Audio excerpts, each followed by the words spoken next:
Welcome to the Passion Pod with your host, Chris Johnson. Thanks for joining us. Now sit back, relax, and enjoy the feature presentation. Season 2, Episode 10.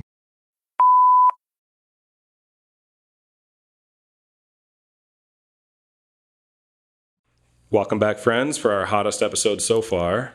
Today we're sitting in the studio where the beautiful glass creations are made on the daily. Our guest today is a master in the art of glass blowing who goes by the name of Boro Mojo. How you doing? Excellent. How are you doing? So good. So Mitch Carlson, though, that's like your real name? Yes, sir. Cool. Where'd you get the name? My old business partner thought of it. I'm not sure where she came up with it, but we were just thinking of names to name our art studio, and she came up with Boro Mojo. I like that a lot. Boro is from borosilicate. That's the type of glass we work with. So that's just a shortened up version of that word. But I'm not sure where she got the mojo, but she put them together, and I thought it sounded pretty awesome. So that's what we went with. Rad. So how do people follow you, contact you? Like if they want to collaborate or buy pieces from you or whatever, what's the best way to follow what you're doing? Instagram's the best way right now. Just Boro_Mojo.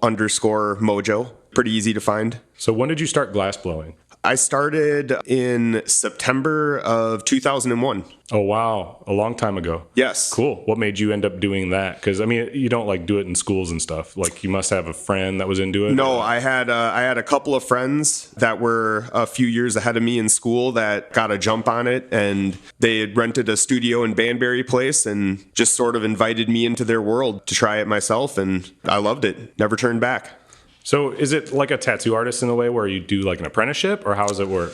I think there's several different ways how to learn to blow glass, depending on how easy it is for you to just pick up things. Some people, I imagine, need guitar lessons. Others just grab the guitar and they're just able to figure it out. And it's no different with glass blowing. I'm the type of guy that would recommend apprenticeships, finding somebody that you can learn from and get the right safety protocols and really learn how to get started properly. But there's a lot of information on the internet these days. Nothing stopping anyone from just figuring it out. I'm a little bit of both. I was apprenticed for a few months by a couple of guys, and I would like to think I'm mostly self-taught over the years, but I definitely got a lot of help from the guys over at Fat Bottom Glass. Cool. So have you ever had an apprentice before? You must have, right? Yes, I've had several. Okay, so if I wanted to be your apprentice, what would that look like? What would the expectation be? It would depend on where your skill level is and how many weeks you would like to dedicate to said apprenticeship. Often I recommend people start with kind of like a beginner class, sort of like a 2-day weekend type of course to just really see if it's your thing and, see if we jive well together. And often if that works out, we extend an invitation to do weeks to months of lessons. I think that's the best way to go. I think I try to tell a lot of people this, especially college age kids and stuff. I'm like, dude, best thing you can do is just go ask if you can job shadow. Like just kick it with whoever it is like in the industry you want or you think you want to put years and years of time and money into learning about. Just go ask them if you can help out for free. Just kick it with them for a day, see what it's actually like. Then you're not wasting a whole bunch of your time and you can see if it actually melds. You know what I'm saying? Oh, absolutely. Because it's particularly with this job, it's not for everybody. It can look like a lot of fun, but when it gets right down to especially the sales and making the money aspect, it can be a hard life. Yeah, well, I was going to ask about that because I don't know. I've never bought something that was glass blown. I don't know. I don't like purchase those types of things, right? So there's a lot of people doing it, but I can't believe not many people make money. Yeah, I would say that's accurate. There's a lot of people that do it. I don't necessarily think a lot of them make a lot of profit at it. And that's okay, depending on if they want to. A lot of people do it and they don't care if they really make a living out of it. It's, kind of more of an expensive hobby and certainly nothing wrong with that. But as far as the guys, girls making a full-time living, I would say it is a little bit slim. So how do you make it? Because this is your only job, right? This is my only job. How do you make money? For me, it was do or die when I had kids. I couldn't mess around anymore. I had to find a way to make money doing this. And lucky for me, I've always been blessed with the decent amount of sales ability. I've always had a natural ability to do that well. Sometimes I even joke that I do that side better than the glass blowing. I'm a good salesman. Sure. So I've always been blessed with that ability and I've always managed to make money doing this, pushing glass. It's difficult, I think, for artists in general, and it sucks because personally, I think, like, yeah, that's my skill side. Like, I'm good at business. I'm good at talking with people. I understand how money works and whatever. Like, I'm good at the business side of it. But then I watch people who are fantastic artists that are just struggling to sell anything, and I'm like, fuck, I wish I could gift you this ability so that way you would be successful, because there's so many people that are just phenomenal that never get recognition.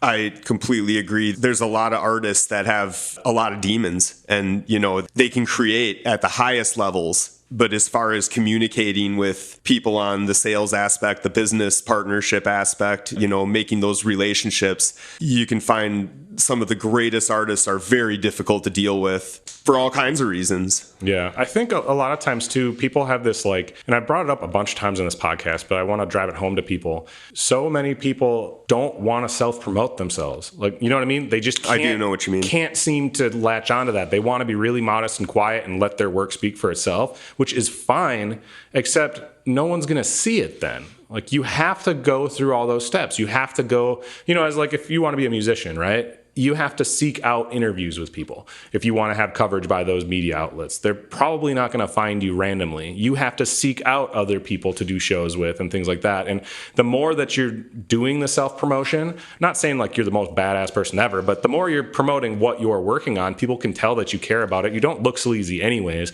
and then people will actually hear it. But if you want to just be cool and say like my shit's sick, you'll hear it and you'll like it. It's, well, it might be, probably just won't see it is the problem. I 100% agree. You definitely got to be like your biggest fan in a way. If it doesn't seem like you have a lot of faith in yourself and your own brand, it's why would anyone else? Yeah. You definitely got to back yourself, Yeah. Yeah. And it's not like to a point of being cocky or anything like that. But there's a line. Yeah. Yeah, exactly. You got to believe in what your worth is. And you got to put it this way. If you don't think what you're putting out there is awesome, why are you putting it out there? You know what I mean? Then settle inside and work on it for a while longer. Shit. I even think to a degree being cocky is okay. Just don't be an asshole. Yeah. I mean, it's okay to have a lot of faith in what you do and stuff like that. But I mean, we all know, Yeah. Some people's just the way they put it out there are way too big for their bodies. I agree. Yeah, I feel you. So where do you fit in? Because I don't understand glass blowing beyond it's cool looking. I know people make a lot of pipes and stuff like that, but I don't really understand it. Where is your niche? Where do you fit in as an artist? Because you have a much larger following than any other glass blower I know, and you're making a living. So where do you fit in it? I'm mostly pipes. I do, other things as well, jars, vessels. I like to do, the occasional pendants and jewelry and stuff. But I would say easily 95% of my business is in the water pipe area. I guess a good way to word it is I work at the high end of the low end. I make my stuff affordable for working class people. So, it's kind of hard to explain. In this glass pipe industry, there's artists that, believe it or not, they got work that sells for thousands of dollars, tens of thousands of dollars, even in some cases. Those are rare occurrences, but that's definitely stuff that happens. And I'm not even close to those ranges, but I have work that's not that far off from some of the people that do get those dollar amounts. So that's kind of where my niche is I provide a really, really quality product at an affordable price for people that just have normal jobs. Sure. How do you go about the designs and colors? I listened to this other podcast you were on, and they were talking about how good you were at various things within glass blowing. Like I said, so is there a styling that you do? I noticed you do a bunch of dragons and crazy animals and stuff where I guess I've never tried to do sculpting at all. So the thought of having a flame in front of some glass and somehow making it into a dragon's kind of intense, but In the scheme of sculpting with glass, I'm nothing. There's guys out there sculpting stuff you just wouldn't even believe. I don't even believe it. Sometimes I see the photos and I can't even believe some of the stuff I see. But there are certain things like dragon heads over the years that I've worked at really hard, and I've been able to make that happen. So I'm pretty good at making like a few things, dragon heads, sea turtles, stuff like that. But my biggest like technique that I have in my toolbox is my fuming ability. And in short, fuming is I trap vapor from silver and gold coins onto the glass to create a really interesting sort of like rainbow spectrum on the glass, which can give you the perception that is changing colors as you smoke through it and it gets darker. So it's kind of like a real classic type of glass from the 90s and early 2000s, color changing glass. That's my big thing. How do you learn how to do like fuming and stuff? Like if you're really good at it, which I'm not saying you're propping yourself up a month, but if that's like what your niche is and that's what you're good at, who do you learn from? I got the initial fuming tips from the guys that taught me at Fat Bottom Glass in the early 2000s. But I would definitely say most of it was self-taught, trial and error. One year I just spent like a full year around 2014, just basically doing nothing but fume work every day, all day, learning different applications to doing the techniques, Sure. All kinds of different stuff. Like I would try putting the gold on at different temperatures and stuff like that and see what results you would get, different flame settings, see what different results you would get. Honestly, it's pretty boring stuff. It's just a whole bunch of trial and error. But after a year of doing that, I got pretty good at it. Sure. Okay, so I want to have fun. I want to use our imagination a little bit. I've watched way too much Star Wars recently. Do you watch Star Wars ever? I watch all Star Wars. Okay. I'm not a mega fan or anything, but like I'm a fan. I've seen them all. I've seen them all several times. Okay, so this is what I'm imagining Boro Mojo. Okay, Boro Mojo. I'm imagining like a Sith Lord or like a Jedi Master, right? Okay. You've agreed to take me on as an apprentice, and you're going to take me on a journey somewhere, and you're going to train me and continue to perfect your own craft. Describe, where are we going to go for this training? What kind of things are you going to teach me? And you got to give me a name, something cool. Oh, man. Where are we going to go? Like a real place? Anywhere you want. It could be a fake place in the Star Wars universe. It could be a basement in Eau Claire, whatever. Okay. Where's this space? I guess I'm thinking of like when Luke's with Yoda and they're in this jungle. I feel like, I mean, I've never been there or anything, but I feel like we should go to Italy, like where some of the beginning glass started. Sick. And we'll get in touch with all that fun stuff. So I'll choose that for this place. A name, huh? Well, what are you going to teach me? Oh, what's going to be the general? We'll say we got like 3 months for this. What's the general track of what I'm going to learn? The general track. Well, we're gonna learn how to do some pipes, man. We're gonna learn how to lay down some gold and silver, make them change colors, put spikes all over them so they look all gnarly and Sith Lordish. Tight. And yeah, that's what we're gonna do. And for the name, let's see here. Wow, you got me. You can't blow it. You got to think of something cool. And You look at Darth Sidious and he names Darth Tyrannus, and you're like, that was lame. But then when you got Vader, I mean, the first one that come to name is just like Darth Passion, which actually does sound pretty cool, but I feel like I'm not trying very hard. Just putting those two together. That's tight. So we'll go with Darth Passion for now. Tight. Okay. So back to like the regular stuff. You make some indestructible pipes or something, I heard from somebody? Yeah, they're certainly not indestructible. They are definitely breakable. That being said, we make a style of a pipe that we call the pavement pounder. It's a super thick borosilicate hand pipe. We've done some really cool stuff with them. We've ran them over with trucks, full-size trucks. We've dropped them 25 feet off of balconies onto the pavement. We nail nails in boards with hammers with them. All kinds of fun, gimmicky stuff we put out there on social networking to show people what they're capable of, but not indestructible. They can be broken. Every now and again, they hit the sweet spot. What's the technique to making them so that way they're so strong?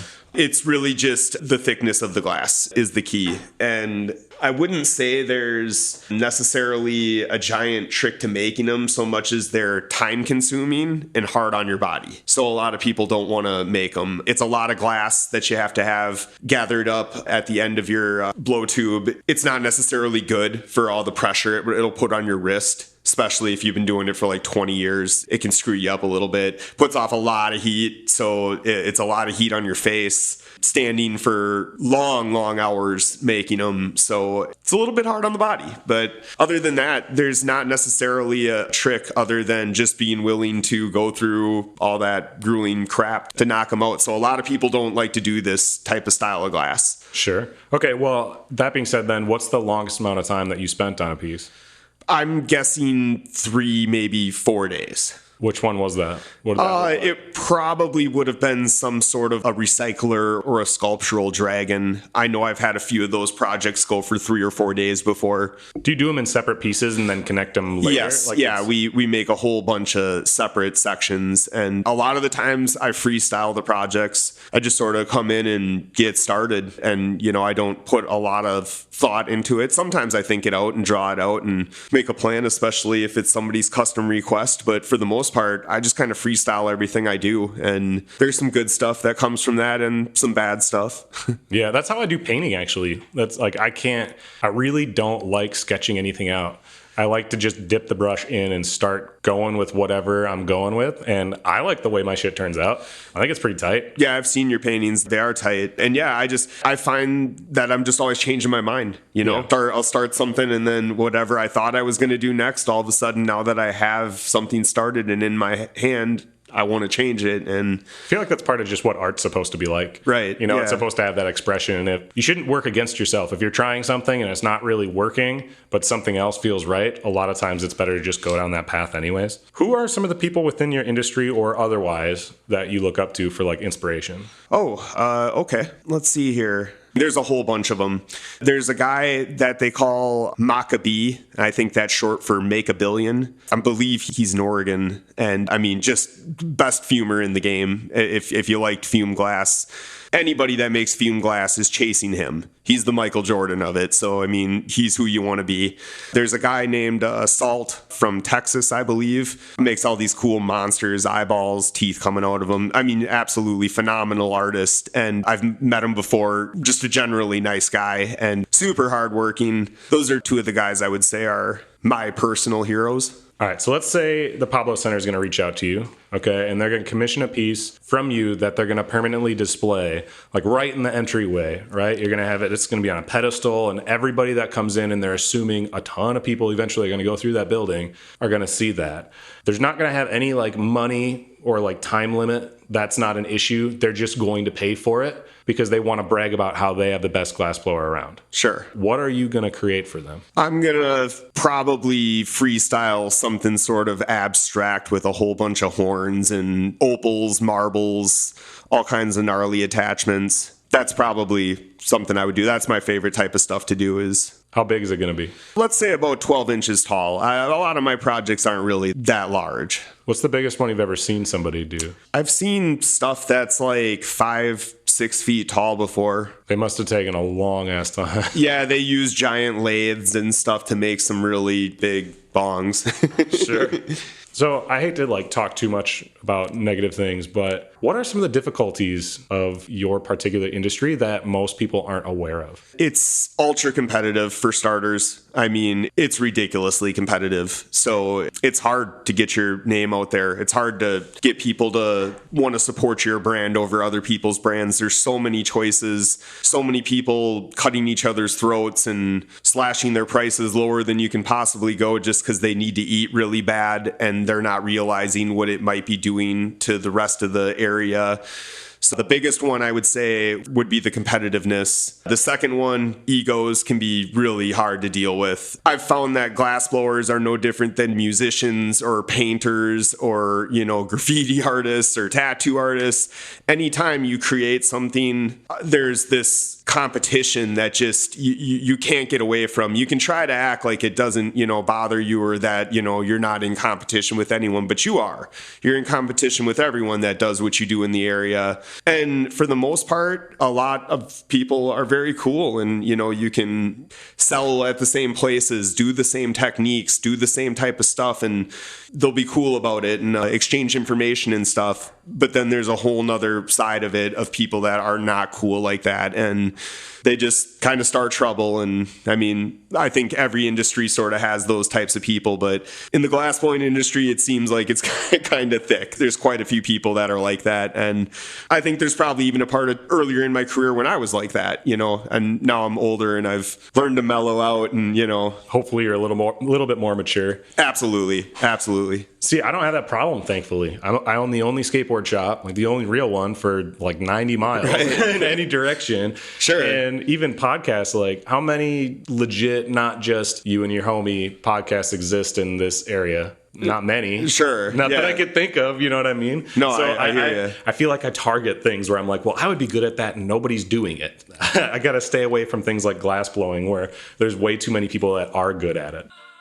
So I think it's really important to work with other people. I think it's extremely important in a small community, local business owners, to be collaborating on things, events, to, in general, work together because we're all working together towards the same goal. Like none of us are actually competing with each other. I mean, maybe within glassblowing, but otherwise, I'm not competing with you in any way. Sure. You know what I'm saying? I understand that. I think it's really important to work with other people. Who are some of the people or businesses that you'd like to work with at some point?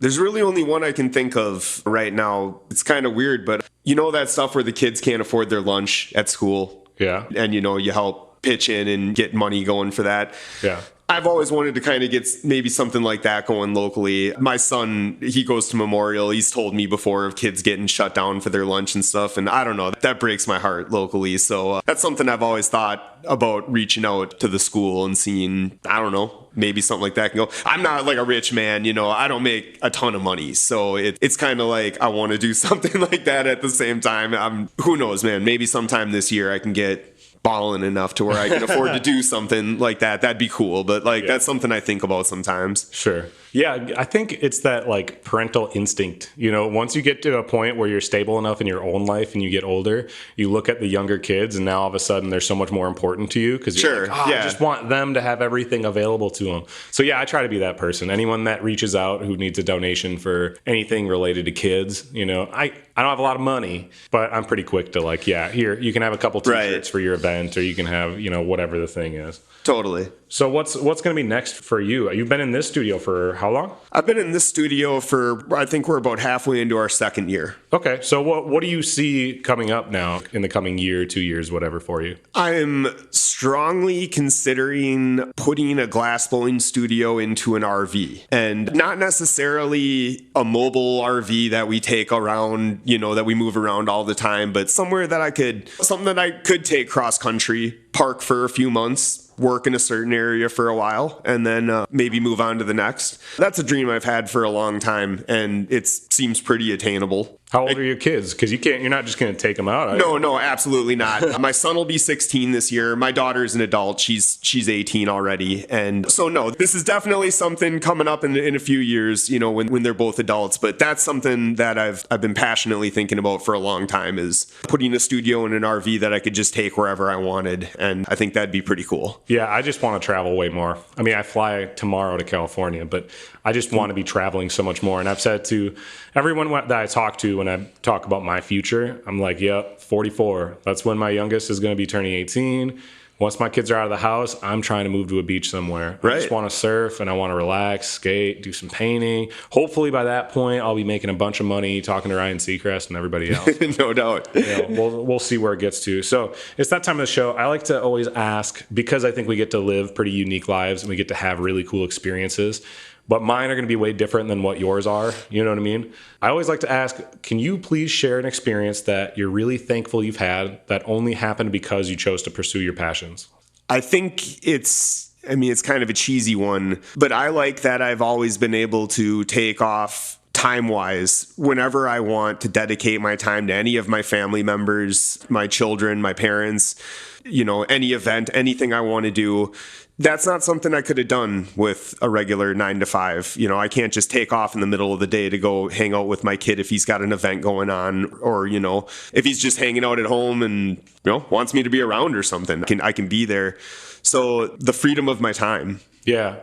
I try to tell people that because they're like, yeah, you could just take off whenever you want, blah, blah, blah. They think it's like, yeah, okay. We just don't get paid. Yeah, there's two sides. Right, exactly. So I agree. I think the cool part is that you have to probably work the same amount or more than the average person anyways, but you can do it whenever is most convenient for you. You just have to be self-driven enough to like actually fucking do it. Yes. But otherwise, yeah, I mean, anytime that I want to leave for anything, I can, and anything ultimately that's really important to me, I can for sure be there. I don't have to like put in a request and hopefully get it granted. I can just do it. There's going to be consequences for me not having my store open or, sure, not making money or whatever, but ultimately I can do whatever the hell I want. So I'm going to share one too. And this just happened, even though this episode won't come out for a while. So I was emailing back and forth with like the producer of the radio station that the podcast plays on, which is Converge Radio. And I don't know. I was like listening to the radio driving home one day. And I'm like, man, that would be kind of fun to DJ. Like I want to jump on and be a host. That'd be sick. I don't want to do that for a living. But sure. I was like, that could be tight.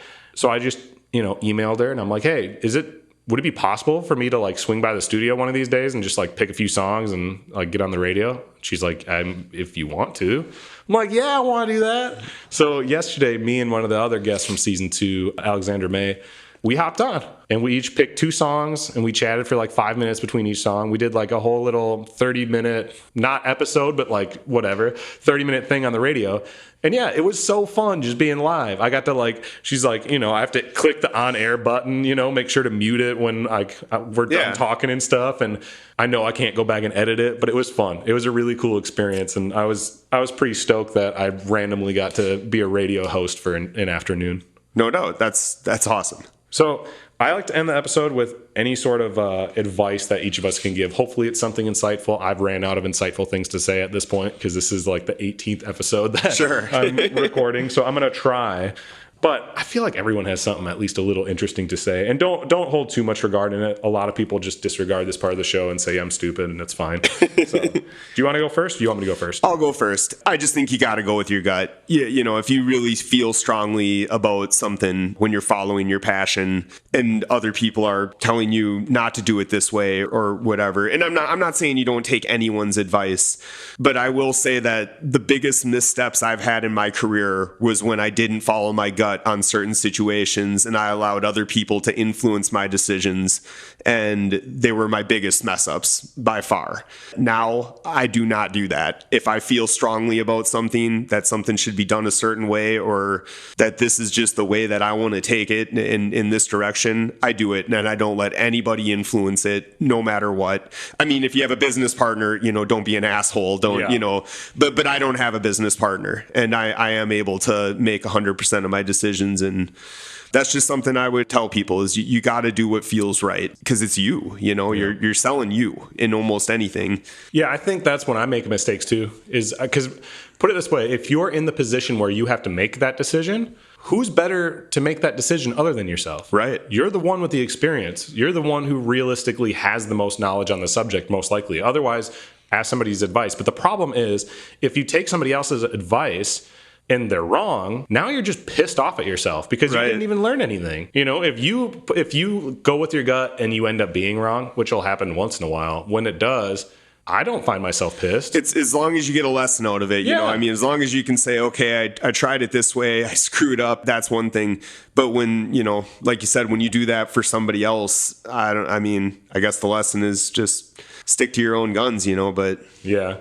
I 100% agree with you on that. You have to trust your own judgment for sure. So my advice is to show interest in your friends and family's passions. Go to a show, be present, even if you don't think it's going to be your thing, going and watching Glass Blowing if you're not. You'd be surprised by how much fun you're going to have when you're with people you care about and they're doing the things that they care about. I agree 100%. That's a good one, especially in today's society when we're more socially connected online and stuff, but we're not. It doesn't seem like we all get out and support each other as much as society used to. So I like that one. Thank you for joining us for this episode of The Passion Pod. We hope you enjoyed it as much as we did. We'll see you soon.